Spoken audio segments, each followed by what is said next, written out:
ಎಲ್ಲರಿಗೂ ನಮಸ್ಕಾರ, ಶುಭ ಸಂಜೆ. ನಾನು ಆರ್ಕಿಟೆಕ್ಟ್ ಕೋಕಿಲ. ಇವತ್ತು ನಾನು ನಿಮಗೆ ಒಂದು ವಿಶೇಷವಾಗಿರುವಂತಹ ಪರಿಸರ ಸ್ನೇಹಿ ಮನೆಯನ್ನು ತೋರಿಸ್ತೇನೆ. ನನ್ನ client and friend Shrimati Renuka Bhaskar ಅವ್ರ ಮನೆ ಜೇನುಗೂಡು ಅಂತ. ಇದು ಮೈಸೂರಿಂದ ಸುಮಾರು 13 ಕಿಲೋಮೀಟ್ರ್ ಆಗುತ್ತೆ. ಪರಿಸರ ಸ್ನೇಹಿ ಮನೆ, ಇಕೋ ಫ್ರೆಂಡ್ಲಿ ಹೌಸ್ ಅಂತ. ಸೊ ಇಲ್ಲಿ ಯೂಸ್ ಮಾಡಿರೋ ಎಲ್ಲ ಮೆಟೀರಿಯಲ್ಲೂ ಆದಷ್ಟು ಹುಡುಕಿ ಪರಿಸರ ಸ್ನೇಹಿ ಮೆಟೀರಿಯಲ್ಸ್ನೇ ಯೂಸ್ ಮಾಡಿದ್ದೀವಿ. ಮತ್ತು ಟ್ರೆಡಿಷ್ನಲ್ ಲುಕ್ಗೆ ಪ್ರಾಮಿನೆನ್ಸ್ ಇದೆ. ಸೊ ನೀವು ಫಸ್ಟ್ ಎಂಟ್ರೆನ್ಸ್ನಲ್ಲಿ ಜಗಲಿ ನೋಡಿದ್ರಿ, ಗಂಟೆ ಹೊಡೆದು ಮನೆ ಒಳಗಡೆ ಬರಬೇಕು. ಈಗ ನೀವು ನೋಡ್ತಾ ಇರೋದು ತೊಟ್ಟಿ ಮನೆ. 4 ಪಿಲ್ಲರು, ಅದ್ರ ಮಧ್ಯದಲ್ಲಿ ತೊಟ್ಟಿ ಮೇಲೆ ಸ್ಕೈಲೈಟ್ ಇದೆ. ಮತ್ತು ಪೂರ್ತಿ ಮನೆ ಓಪನ್ ಹೌಸ್ ಕಾನ್ಸೆಪ್ಟ್ನಲ್ಲಿದೆ. ಕಿಚನ್, ಡೈನಿಂಗ್, ಲಿವಿಂಗ್ ಎಲ್ಲದು ಓಪನ್ ಕಾನ್ಸೆಪ್ಟ್ನಲ್ಲಿದೆ. ಮತ್ತೊಂದು small puja room, puja area, niche ಅಂತ ಹೇಳ್ಬೋದು, ಅದು ಡೈನಿಂಗ್ ಟೇಬಲ್ ಹತ್ತಿರ ಇದೆ. ಜಾಲಿ ಬ್ರಿಕ್ಸ್ ಯೂಸ್ ಮಾಡಿದ್ದೀವಿ. ರೂಫ್ ನೋಡಿದ್ರೆ ನೀವು ಹುರ್ಡಿ ಟೈಲ್ಸ್ ಮತ್ತು ಕ್ಲೇ ರಾಡ್ಸ್ ಯೂಸ್ ಮಾಡಿದ್ದೀವಿ. ಇದು ಸ್ಕೈಲೈಟು, ಇದು ಸ್ಮಾಲ್ ಪೂಜಾ ರೂಮ್. ಇದು ಸಮೃದ್ಧಿ ಸಂಕೇತ ಅಂದ್ಬಿಟ್ಟು ವೃಷಭ ಹಾಕ್ಕೊಂಡಿದ್ದೀವಿ. ಅವ್ರ ಮಗನ ಹೆಸರು ವೃಷಭ ಅಂತ. ಮತ್ತು ಇದು ವಿಟ್ರಿಫೈಡ್ ಟೈಲ್ಸ್ ಹಾಕಿದ್ದೀವಿ. ಮತ್ತು ಸೈಡ್ನಲ್ಲಿ ನೀವು ನೋಡ್ತಾ ಇರೋ ರೇಲಿಂಗ್ಸು E3 ವುಡ್ಡಿಂದು. ಇದು ಅವ್ರ ಮಗನ ರೂಮು ಫಸ್ಟ್ ಫ್ಲೋರ್ನಲ್ಲಿ.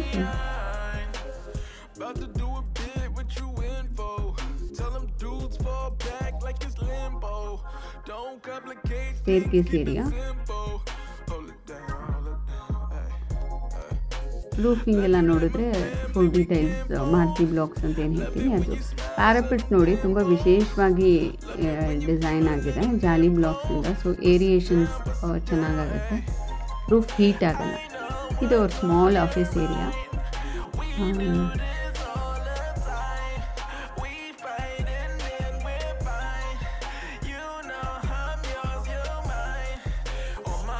ಇದು ಸ್ವಿಚಸ್, ಆ್ಯಂಟಿಕ್ ಟೈಪ್ ಆಫ್ ಸ್ವಿಚಸ್ಸು.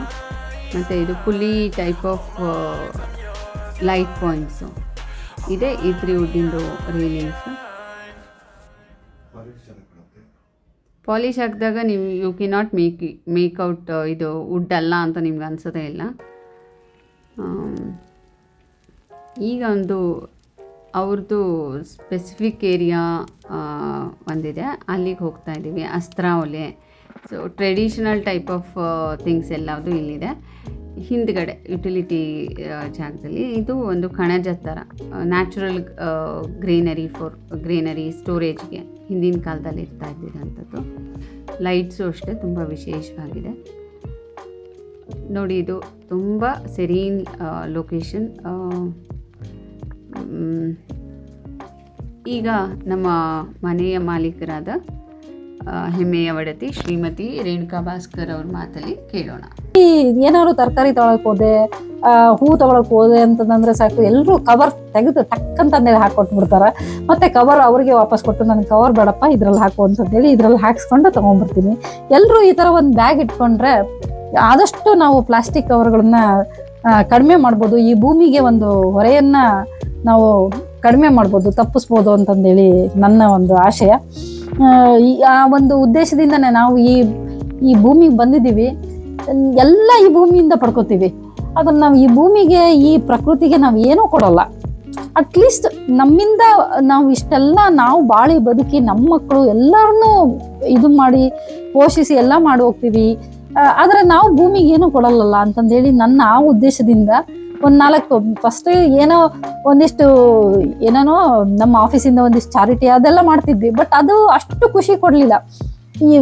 ಈ ಗಿಡ ನೆಡೋದ್ರಿಂದ ಒಂಥರ ಎಲ್ಲರಿಗೂ ಅನುಕೂಲ ಅಲ್ಲ ಅಂತಂದೇಳಿ ನಾನು ಈ ರೀತಿ ತೋಟ ಮಾಡಿದ್ದು ಒಂದು.